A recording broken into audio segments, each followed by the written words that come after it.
Hi all, ಇದು ನಮ್ಮ first mini vlog ಆಗಿರುತ್ತೆ. ನಾವಿವತ್ತು ಮಂತ್ರಾಲಯಕ್ಕೆ ಅಂತ ಹೊರಟಿದ್ವಿ. ಸ್ವಲ್ಪ ಲೇಟ್ ಆಗಿಬಿಟ್ಟಿತ್ತು, ಸೊ ಅದಕ್ಕೆ ಸರ್ ಬೇಗ ಬೇಗ ಓಡೋಗ್ತಿದ್ದಾನೆ. ಫೈನಲ್ ಆಗಿ ಟ್ರೈನ್ ಕ್ಯಾಚ್ ಮಾಡಿದ್ವಲ್ಲ ಅಂತ ರಿಲ್ಯಾಕ್ಸ್ ಮಾಡ್ಕೊಂಡು ಕೂತಿದ್ದಾನೆ. ಟಿ ಬಂದು ನಮ್ಮ ಟಿಕೆಟ್ ವೆರಿಫೈ ಮಾಡಿದ್ರು. ನೋಡಿ, ಅವನಿಗೆ ಆಪೋಸಿಟ್ ಸಿಕ್ಕಿದೆ. ಸೊ ನಂಗೆ ಕಾಟ ತಪ್ಪಿತು ಅಂತ ಫುಲ್ ಮೊಬೈಲ್ ನೋಡ್ತಿದ್ದಾನೆ. ಅವಳು ಯಾರಿಗೇನು ಕಮ್ಮಿ ಇಲ್ಲ ಅಂತ ಹೇಳಿ ಅವಳು ಕೂಡ ಅದೇ ಮಾಡ್ತಿದ್ದಾಳೆ. ಫೈನಲ್ ಆಗಿ ನಾವು ಮಂತ್ರಾಲಯ ರೀಚ್ ಆಗೋಷ್ಟರಲ್ಲಿ 3:43 ಆಗಿತ್ತು. ಒಳಗಡೆಯಿಂದ ಬಂದಾಗ ಜನ ಇಲ್ಲ ಅಂತ ಅಂದ್ಕೊಂಡೆ. ಆಚೆ ಬಂದು ನೋಡಿದ್ರೆ ಜನ ಸಾಗರ ಇತ್ತು. ಸೊ ಇಲ್ಲಿ ಆಟೋ ತಗೊಂಡು ಆಟೋದಲ್ಲಿ ನಾವು ಮಂತ್ರಾಲಯದ ಕಡೆ ಹೊರಟ್ವಿ. ಅವತ್ತು ಹುಣ್ಣಿಮೆ ಆಗಿದ್ರಿಂದ ವ್ಯೂ ತುಂಬ ಚೆನ್ನಾಗಿತ್ತು. ಜರ್ನಿನ ಎಂಜಾಯ್ ಮಾಡಿದ್ವಿ. ಹಾಗೆ ರೂಮ್ ಸರ್ಚ್ ಮಾಡಿ ಫೈನಲ್ಗೆ ಒಂದು ರೂಮ್ ಸಿಕ್ತು. ಸೊ ರೂಮಿಗೆ ಹೋಗ್ಬಿಟ್ಟು ರೆಡಿ ಆಗಿಬಿಟ್ಟು ನಾವು ದೇವರ ದರ್ಶನಕ್ಕೆ ಅಂತ ಹೊರಟ್ವಿ. ಟ್ರೆಡಿಷನಲ್ ವೇರ್ ಆಗಿದ್ರಿಂದ ನಾನು ಹಾಗೆ ಹೂವು ತಗೊಂಡೆ, ಅವನು ಗಂಧ ಇಡಿಸ್ಕೊಂಡೆ. ದರ್ಶನಕ್ಕೆ ನಾವೇ ಫಸ್ಟ್ ಹೋಗ್ತಾ ಇದ್ದೀವಿ ಅಂದ್ಕೊಂಡ್ರೆ ನಮಗಿನ ತುಂಬ ಜನ ತುಂಬ ಟೈಮಿಂದ ವೆಯ್ಟ್ ಮಾಡ್ತಾ ಇದ್ರು. ಆದರೆ ನಾವು ಲಾಸ್ಟ್ ಟೈಮ್ ಬಂದಾಗ ಏನಾಗಿತ್ತು ಅಂದರೆ ಡೈರೆಕ್ಟಾಗಿ ರಾಯನ ದರ್ಶನಕ್ಕೆ ಅಂತ ಹೋಗಿದ್ವಿ. ಇಲ್ಲಿ ಗ್ರಾಮ ದೇವತೆನ ದರ್ಶನ ಮಾಡಬೇಕು ಅಂತ ತುಂಬ ಜನ ಹೇಳಿದರು.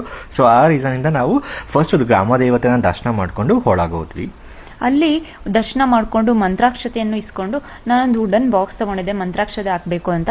ಸೊ ಅದರಲ್ಲಿ ನೀಟಾಗಿ ಕಲೆಕ್ಟ್ ಮಾಡ್ಕೊಂಡ್ವಿ. ಪ್ರತಿ ವರ್ಷ ಇದರಲ್ಲೇ ಹಾಕಬೇಕು ಅಂತ ನಾನು ಶರು ಕೂಡ ಹಾಗೆ ಹೇಳಿದೆ. ಹಾಗೆ ಸ್ವಲ್ಪ ಸೇವೆದೇನು ಡೀಟೇಲ್ಸ್ ಕೇಳಬೇಕು ಅಂತ ಹೋಗಿದ್ದೆ. ಅಷ್ಟರಲ್ಲಿ ಶರು ಎಲ್ಲೋದೆ ಅಂತ ಎಲ್ಲ ಕಡೆ ಹುಡ್ಕಾಡಿದ್ದಾನೆ. ಅದಾಗೆ ನಾವು ತುಲಾಭಾರ ಕೊಡ್ತೀವಿ ಅಂತ ಅಂದ್ಕೊಂಡಿದ್ವಿ. ಸೊ ಅದರಂತೆಯೇ ಪೂಜೆ ಮಾಡಿಬಿಟ್ಟು ತುಲಾಭಾರ ಕೂಡ ಕೊಟ್ಟು ಮುಗಿಸಿದ್ವಿ. ತುಲಾಭಾರ ಕೊಟ್ಟು ಮುಗಿಸಿ ತುಂಬಾ ಟೈಮ್ ಆಗಿತ್ತು.